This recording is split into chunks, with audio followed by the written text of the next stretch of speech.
Hello दोस्तों, आज की इस वीडियो में हम आपको क्लास 10th मैथ का ऑब्जेक्टिव प्रश्न बताएंगे। आप लोग वीडियो को अंत तक जरूर देखना। दोस्तों, जैसे इसके पहले वाले साइंस का आप लोग वीडियो पूरा देखे थे, ठीक वैसे ही इस वीडियो को भी पूरा देखना। और उस वीडियो में आप लोग लाइक कमेंट जरूर किए थे, और ठीक वैसे ही इसको भी लाइक कमेंट कर देना, ठीक है। क्योंकि ये आपके जो क्वेश्चन है ना, आपके मैट्रिक बोर्ड के लिए काफ़ी इंपॉर्टेंट है, ठीक है। एक बार वीडियो को अंत तक देखिए, उसके बाद से आपको सभी प्रश्न याद हो जाएगा, ठीक है। तो चलिए दोस्तों, वीडियो को स्टार्ट करते हैं। दोस्तों, यहाँ पर मैट्रिक बोर्ड परीक्षा के लिए मैथ का पहला क्वेश्चन है कि संभव घटना की प्रायिकता होती है। संभव घटना की प्रायिकता होती है तो प्रायिकता का आप लोग इंग्लिश में समझ लीजिए कि क्या होता है। प्रायिकता का हम लोग इंग्लिश में प्रोबेबिलिटी के नाम से जानते हैं, प्रोबेबिलिटी के नाम से हम लोग जानते हैं, ठीक है। आपके एक मैट्रिक बोर्ड में एक चैप्टर है प्रायिकता, जहाँ से बहुत सारे ऑब्जेक्टिव प्रश्न पूछा जाता है। तो वहीं से एक ऑब्जेक्टिव प्रश्न पूछा है कि संभव घटना की प्रायिकता होती है। तो याद रखना, संभव घटना की प्रायिकता हमेशा के लिए 1 होता है, ठीक है। संभव घटना की प्रायिकता 1 होता है, ठीक है। इसका आंसर हो जाएगा ऑप्शन नंबर बी, ठीक है। अगला प्रश्न दोस्तों 2 नंबर देखिए।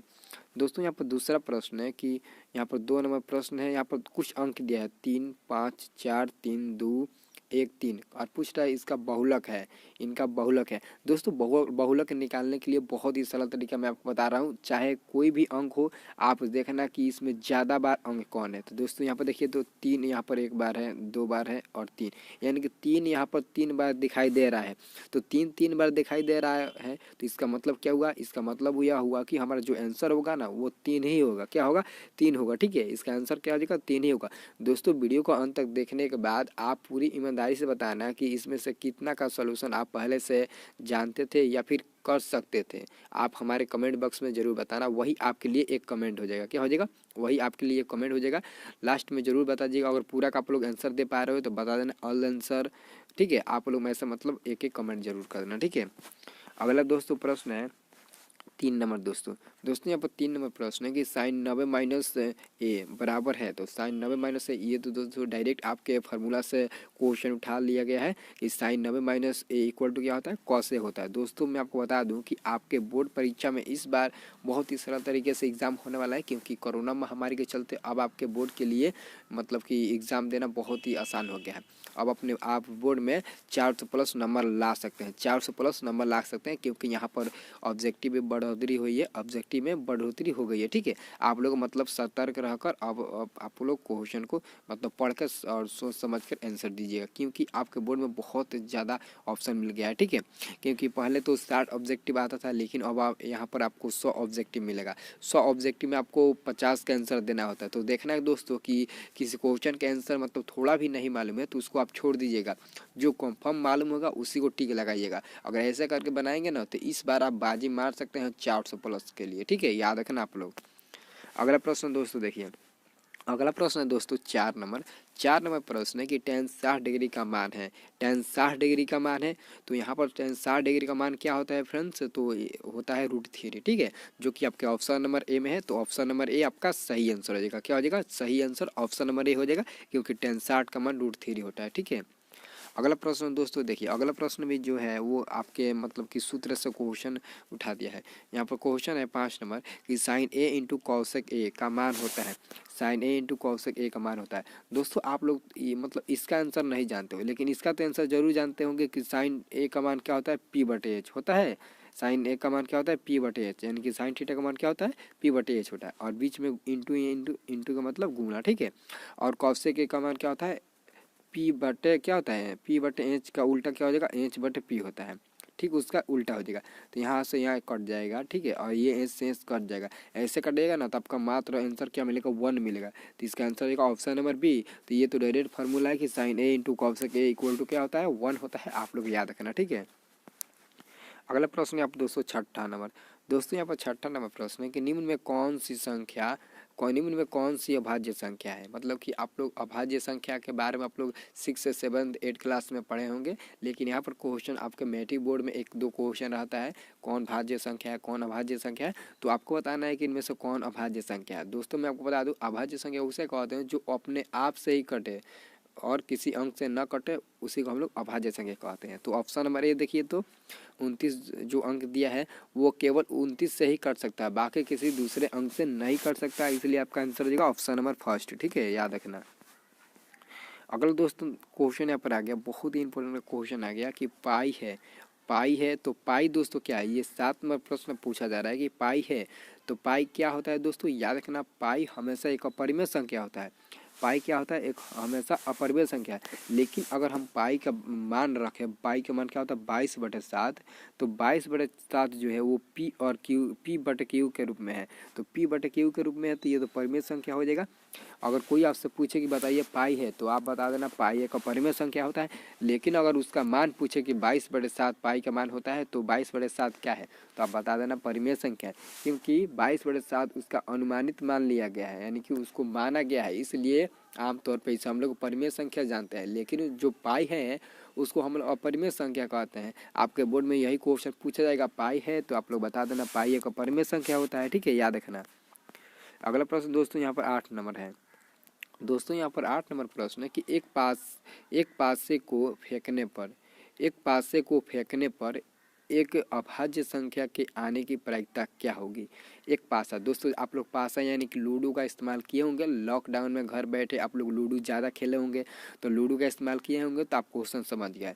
कह रहा है कि एक पासे को फेंकने पर एक अभाज्य संख्या आने की प्रायिकता क्या होगी। सबसे पहले एक पासा में 6 अंक होता है, 1 2 3 4 5 6 अंक होता है। अगर हम मान लेते हैं कि एक पासा को हम लोग ऊपर उछालते हैं, तो उछालेंगे तो क्या आएगा, तो यहाँ पर कह रहा है अभाज्य संख्या। तो अभाज्य संख्या कौन है, 2 3 5 और क्या है दोस्तों अभाज्य संख्या, तो बताइए तो कौन कौन है। तो एक भी क्या होगा अभाज्य संख्या, तो दोस्तों यहाँ पे 2 देखिए, जो मतलब कि अंक अपने आप से ही कटे बल्कि दूसरे अंक से न कटे, उसी को हम लोग अभाज्य संख्या कहते हैं। तो कह रहा है दोस्तों यहाँ पर कि एक अभाज्य संख्या आने की प्रायिकता क्या है, एक अभाज्य संख्या आने की प्रायिकता क्या है। तो आप लोग याद रखना यहाँ पर 2 3 5 जो है एक अभाज्य संख्या है। तो अब बताइए, तो हम एक पासे को ऊपर उछाल रहे हैं, तो क्या हमारा अंक 2 आएगा एक बार में। हाँ दोस्तों बिल्कुल आएगा। अगर मान लेते हैं कि हम लोग पासे को ऊपर में उछालते हैं तो 2 आएगा। हो सकता है कि 2 आए, हो सकता है कि 2 न आए, 3 आए, हो सकता है 3 न आए, 5 आए। तो ऐसे करके आपको 3 बार प्राप्त होगा, 3 बार प्राप्त होगा। हो सकता है कि पहली उछाल में 2 आ जाए, दूसरी उछाल में 3 आ जाए, तीसरी उछाल में 5 आ जाए। तो अभाज्य संख्या पूछ रहे हैं, तो अभाज्य संख्या कितना है, 2 3 5 3 है, 3 अभाज्य संख्या और टोटल अंक 6 है। तो 3/6 और कटा दीजिएगा तो 1/2 मिल जाएगा। क्या मिल जाएगा, 1/2 मिल जाएगा। तो 1/2 ऑप्शन नंबर ए में है, तो आपका आंसर हो जाएगा ऑप्शन नंबर ए, ठीक है, ऑप्शन नंबर ए हो जाएगा, ठीक है। अगला प्रश्न दोस्तों यहाँ पर 9 नंबर, दोस्तों यहाँ पर 9 नंबर प्रश्न है कि 2 क्रमिक सम संख्याओं का एचसीएफ क्या होगा। दोस्तों बहुत ही इंपॉर्टेंट का प्रश्न है कि 2 क्रमिक सम संख्या, तो सम संख्या क्या होता है, 2 4 6 होता है, 8 होता है, 10 होता है। ऐसे आप लोग करिएगा तो इसका और आगे जाएगा, ठीक है। तो 2 मतलब कह रहा है कि 2 क्रमिक सम संख्याओं का एचसीएफ, तो मान लीजिए 2 4 का एचसीएफ क्या होगा, तो 2 4 का आप लोग एचसीएफ निकालोगे ना, तो आपका आंसर क्या मिलेगा, मात्र 2 ही मिलेगा। क्या मिल जाएगा, तो 2 ही मिल जाएगा आपका एचसीएफ, ठीक है, 2 मिल जाएगा, ठीक है। तो ये जो आपका एचसीएफ मिला है 2, तो इसका आंसर भी हो जाएगा ऑप्शन नंबर बी 2, क्योंकि 2 क्रमिक सम संख्याओं का जो एचसीएफ होता है वो हमेशा 2 ही आता है। अगर वहीं यहाँ पर सम संख्या न देकर अभाज्य संख्या दे तो उसका आंसर 1 हो जाएगा। लेकिन यहाँ पर सम संख्या है, तो सम संख्या के लिए हम लोग क्या लगाएंगे, तो हम लोग को 2 4 6 8 रखकर बनाएंगे, तो हमारा आंसर चाहे आप 4 6 का निकालिए या फिर 8 10 का निकालिए, किसी भी का निकालिएगा तो एचसीएफ 2 ही मिलेगा, ठीक है, याद रखना। अगला प्रश्न दोस्तों यहाँ पर 4 नंबर है। दोस्तों यहाँ पर 10 नंबर प्रश्न है कि 2 चर वाले बहुपद कहलाते हैं। 2 चर वाले, दोस्तों याद रखना 2 चर वाले, दोस्तों आप हमेशा याद रखना, कोई अगर समीकरण दिया होगा ऐसे 2x² - 5x + 6, आपको ऐसा समीकरण मिलेगा और कहेगा 2 चर वाले, तो चर मान किसको कहते हैं, एक्स को हम लोग चर कहते हैं, एक्स को क्या कहते हैं, चर। तो कहता है कि 2 चर वाले, तो 2x के कितने चर हैं, मतलब कि चर है, तो यहाँ पर 2 यानी कि x² है, तो x² को हम लोग क्या कहेंगे, द्विघात बहुपद। क्या कहेंगे दोस्तों, द्विघात बहुपद, क्योंकि 2 चर हैं, तो 2 चर वाले को क्या कहते हैं, तो द्विघात बहुपद। द्विघात बहुपद कहते हैं, कितने स्टूडेंट यही टिक लगा देंगे, क्योंकि 2 चर वाले को हम लोग क्या कहते हैं, तो द्विघात कहते हैं। अरे बेवकूफ़, 2 चर का मतलब क्या हुआ, दो चर का मतलब हुआ कि यहाँ पर दो चर, यहाँ पर सिर्फ x तो एक ही चर मिल रहा है। आप लोग ये क्वेश्चन को कन्फ्यूजन कर देगा, ये क्वेश्चन आपको कन्फ्यूजन कर देगा। यहाँ पर चर मान, दो चर मान पूछा है, तो बताइए कि दो चर मान, तो एक तो x चर मान हो गया और एक कहाँ चर मान है, नहीं है। आप लोग समझोगे कि x का पावर 2 है तो दो चर मान हो गया, नहीं दोस्तों। चर मान उसे कहते हैं जो कि समीकरण में मतलब कि अकेला एक हो, उसे एक ही चर मान कहेंगे। जैसे मान लेते हैं 2x plus Y equal to 1 हो गया, तो यहाँ पर y भी एक चर मान है और x भी एक चर मान है। y और x दो चर मान है, तो जब x और y एक समीकरण में रहता है तो उसको क्या हम लोग कहते हैं, तो दो चर वाले रैखिक समीकरण कहते हैं, दो चर वाले रैखिक समीकरण कहते हैं। तो याद रखना, ठीक है। तो इसका आंसर यहाँ पर देखिए तो ऑप्शन नंबर में है। आप बताइए तो फटाफट इसका आंसर क्या होगा, क्या आपके इसका ऑप्शन में है, आप इसके ऑप्शन के तौर पर बताइए तो द्विघात बहुपद होगा या फिर ऑप्शन नंबर डी होगा, इनमें से कोई नहीं। आप कमेंट करके बताइए तो इसका आंसर क्या होगा, क्योंकि इसका आंसर मैं आपके लिए छोड़ रहा हूँ ताकि आप थोड़ा दिमाग लगाइए और सोचिए कि दो चर कह रहा है, तो दो चर का मतलब एक्स स्क्वायर तो नहीं हुआ, दो चर का मतलब हुआ कि एक्स भी होगा और वाई भी होगा। तो इसके तौर पर इसका आंसर क्या होगा आप हमारे कमेंट बॉक्स में बताइए, ठीक है।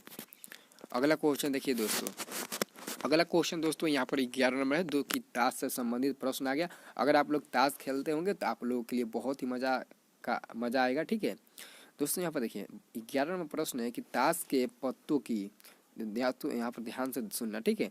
ताश के पत्ती की एक गड्डी को अच्छी तरह से फेंटा गया। एक ताश है जिसको हम लोग अच्छी तरह से फेंट रहे हैं, ठीक है। ताश की गड्डी को अच्छी तरह से फेंक रहे हैं और उसमें से एक पत्ती या वृक्ष निकाली जाती है, तो इसकी इक्का होने की संभावना क्या है दोस्तों। एक ताश की गड्डी है जिसको हम लोग अच्छी तरह से खूब फेंट रहे हैं, ठीक है, और बिना देखे एक पत्ती उसमें से निकाल रहे हैं, ठीक है। और कोई पूछा कि इसके इक्का होने की प्रायिकता क्या है, तो सबसे पहले हमें ये बताइए कि जो हमारा ताश की गड्डी होता है उसमें इक्का की संख्या कितना होता है, तो इक्का की संख्या 4 होता है और टोटल पत्ती 52 होता है, तो 4/52 रख देंगे, 4/52 रख देंगे, तो 4/52 कट जाएगा 13 बार में, ठीक है। 1/13 आपका आंसर मिल जाएगा। तो 1/13 देखिए तो ऑप्शन नंबर सी में है, तो ऑप्शन नंबर सी हो जाएगा, क्या हो जाएगा, ऑप्शन नंबर सी हो जाएगा, याद रखना दोस्तों। यहाँ पर देखिए तो क्वेश्चन पूछ ही दिया कि दो अभाज्य संख्याओं का एचसीएफ क्या होगा।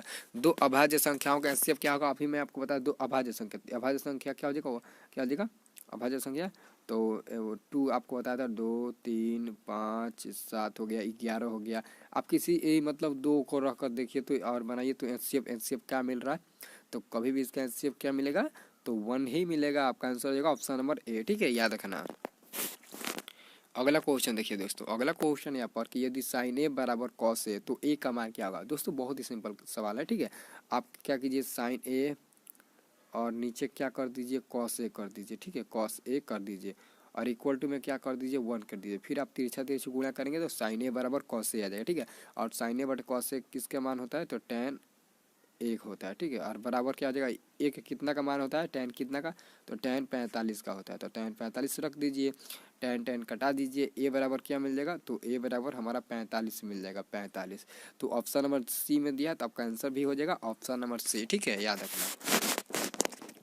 अगला दोस्तों क्वेश्चन है कि बताइए किसी घटना ई के लिए निम्न में कौन सही है। किसी घटना ई के लिए दोस्तों मैं आपको एक क्वेश्चन बताए होंगे, अगर आप लोग वीडियो को नहीं देखे होंगे तो जाकर डिस्क्रिप्शन में उसका लिंक है, आप लोग वीडियो को देख लेना, क्योंकि मेरा सेकंड जो चैनल है उस पर आपको मैथ का चैप्टर बाय ऑब्जेक्टिव बताया गया है। उसमें मैं आपको बताया था कि जो पीई होता है ये घटित होने की प्रायिकता होता है और प्लस पीई डैश होता है वो घटित नहीं होने की प्रायिकता होता है, तो पीई डैश और दोनों का जोगफल बराबर 1 होता है, क्योंकि इसका मान 1 होता है और इसका मान 0 होता है और दोनों का जोगफल 1 के बराबर होता है, ठीक है। अगर दोस्तों उस वीडियो को नहीं देखो तो आप कमेंट हमारे डिस्क्रिप्शन में जाइए, वहाँ पर आपको मतलब त्रिकोणमिति, रियल नंबर या फिर प्रोबेबिलिटी या फिर मतलब जिस चैप्टर का मतलब कि मैथ का ऑब्जेक्टिव देखना चाहते हो तो उस पर मिल जाएगा।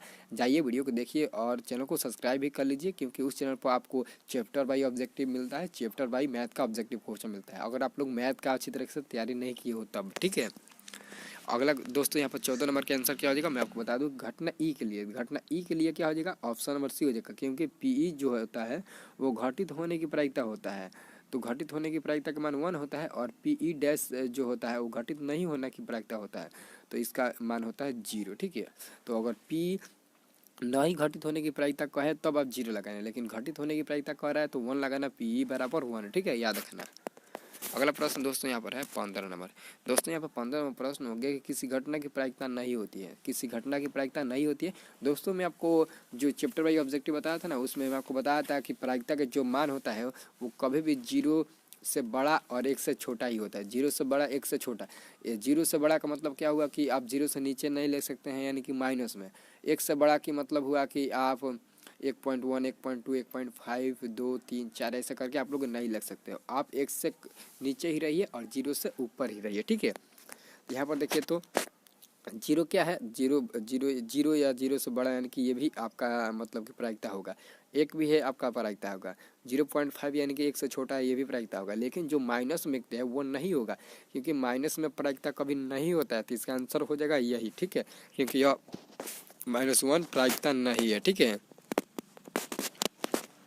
अगला क्वेश्चन दोस्तों 16 नंबर है। दोस्तों 16 नंबर प्रश्न है कि संचयी बारंबारता वक्र कहलाता है। संचयी बारंबारता वक्र कहलाता है, तो याद रखना इसका आंसर हो जाएगा त्वरण। आपका आंसर हो जाएगा ऑप्शन नंबर ए, त्वरण। संचयी बारंबारता वक्र त्वरण कहलाता है, ठीक है, याद रखना। अगला प्रश्न है यहाँ पर दोस्तों 17 नंबर। दोस्तों यहाँ पर 17 नंबर प्रश्न है कि यदि x, 3, 4 और 5 का माध्य 4 हो तो x का मान क्या होगा। दोस्तों सबसे पहले देखिए माध्य कितना दिया है, माध्य 4 दिया है, तो 4 इक्वल टू क्या हो जाएगा, x को जोड़ देंगे, 3 को जोड़ देंगे, प्लस 4 को जोड़ देंगे, और प्लस 5 है तो 5 को जोड़ देंगे, और देखेंगे कितना है 2, 2, 4, यानी कि 1, 2, 3, 4, तो 4 से भाग दे देंगे, कितने 4 से भाग दे देंगे, ठीक है। और 4 गुणा कर देगा 16 हो जाएगा, 16, और ये 4, 3, 7 और 7, 5, 12, और 12 की इधर लाकर घटा दीजिए और इक्वल टू में x मिल जाएगा। तो x बराबर क्या मिलेगा, 16 में से 12 गया 4, तो 4 ऑप्शन नंबर बी में है, तब कैंसिल हो जाएगा ऑप्शन नंबर बी। क्या हो जाएगा, ऑप्शन नंबर बी हो जाएगा, याद रखना, ठीक है। आपको इस पर आधारित मतलब बहुत सारे प्रश्न आपके बोर्ड में पूछ जाते हैं। 2-3 प्रश्न रहेगा इस पर के, आप बना लीजिएगा ऐसा करके। आप लोग क्या करना, माध्य होगा उसको बराबर में कर दीजिएगा, और जो अंक दिया होगा उसको जोड़कर जितना अंक है उतना से भाग दे दीजिएगा, ठीक है, आपका बन जाएगा। अगला क्वेश्चन यहाँ पर दोस्तों 18 नंबर है। दोस्तों 18 नंबर प्रश्न है कि ये दो वृत्त का क्षेत्रफल का अनुपात 4:1 है, तो उसकी त्रिज्याओं का अनुपात क्या होगा। आपको क्या करना है, सिंपल में 4 को रूट में कर देना है। 4 का रूट क्या मिलेगा, 2 मिलेगा, और 1 का रूट क्या मिलेगा, 1 ही मिलेगा। तो 4:1 का क्या हो जाएगा, 2:1, ठीक है, आपका आंसर हो जाएगा ऑप्शन नंबर बी, याद रखना। अगला क्वेश्चन दोस्तों यहाँ पर 19 नंबर है। दोस्तों यहाँ पर 19 नंबर प्रश्न है कि सभी वृत्त होते हैं, याद रखना सभी वृत्त समरूप होते हैं, चाहे जिसका आकार। दोस्तों यहाँ पर देखना काफ़ी बड़ा क्वेश्चन, जैसे मान लो ये वृत्त हो गया, ये वृत्त हो गया, इतना बड़ा वृत्त हो गया, इतना बड़ा वृत्त हो गया, तो देखिए तो किसका आकार छोटा है, किसी का आकार बड़ा है, लेकिन उसका जो साइज है वो एक ही साइज का है, सबका सब जो है वो गोल ही है। उसका साइज भले ही छोटा हो, मतलब कि उसका आकार ही भले छोटा हो, लेकिन उसका जो साइज है वो सेम है, यानी कि सेम गोलाकार के रूप में है। इसलिए दोस्तों सभी वृत्त समरूप होते हैं, ठीक है, समरूप, ठीक है, याद रखना। यहाँ पर दोस्तों अंतिम प्रश्न है दोस्तों 20 नंबर की, बताइए कि एक वृत्त पर कितनी समानांतर रेखाएं, स्पर्श रेखाएं हो सकती है। दोस्तों याद रखना इस पर आधारित आपके बोर्ड में 5 क्वेश्चन पूछता है, ठीक है, 5 क्वेश्चन का आंसर मैं आपको भी दे दूंगा, ठीक है। जब सबसे पहले तो जो क्वेश्चन दिया है उसका आंसर आप लोग जान लीजिए कि एक वृत्त पर समानांतर स्पर्श रेखाएं हो सकती है, तो आप लोग याद रखना 2, क्योंकि एक वृत्त है, या एक वृत्त हो गया, और यहाँ से आप लोग एक स्पर्श रेखा खींचोगे और एक यहाँ से, तो 2 ही आप मतलब कि स्पर्श रेखा खींच सकते हैं, ठीक है, आप 2 ही रेखा स्पर्श खींच सकते हैं एक वृत्त पर, ठीक है, आप लोग याद रखें, ठीक है। अगर पूछा कि एक वृत्त पर कितनी स्पर्श रेखाएं खींची जा सकती है, समानांतर न देखी, सिर्फ स्पर्श रेखा पूछे तो आप लोग अनंत मार देना, क्या मार देना, अनंत। अगर पूछे कि एक वृत्त के बाह्य बिंदु से वृत्त पर कितनी स्पर्श रेखाएं खींची जा सकती है, तो 2, ठीक है, आप लोग तभी 2 मारना, ठीक है, याद रखना। दोस्तों उम्मीद है कि आप लोग वीडियो को पूरा देख लिए होंगे, और तो वीडियो को लाइक कर दो यार, और सभी लोग एक कमेंट करके जाओ। और दोस्तों हमारा जो भी मतलब कि नया चैनल को सब्सक्राइब नहीं किए हैं तो आप लोग डिस्क्रिप्शन में जाइए और वहाँ पर चैनल का लिंक मिल जाएगा, या फिर वीडियो का भी लिंक मिलेगा, तो वीडियो को भी देख लेना और साथ ही चैनल को सब्सक्राइब कर देना। क्योंकि मैं आपको भी बताया कि अगर आप लोग मैथ का तैयारी नहीं कर पाए हो तो मैं आपको चैप्टर वाइज ऑब्जेक्टिव प्रश्न बताया हूँ, उसके तौर पर आपके सभी प्रश्न जो बोर्ड में पूछे जाएंगे उसी में से पूछे जाएंगे, आप लोगों का नहीं छूटेगा, ठीक है। आप लोग फटाफट जाइए, वीडियो को देखिए, लाइक कीजिए, कमेंट कीजिए और शेयर कीजिए, ठीक है।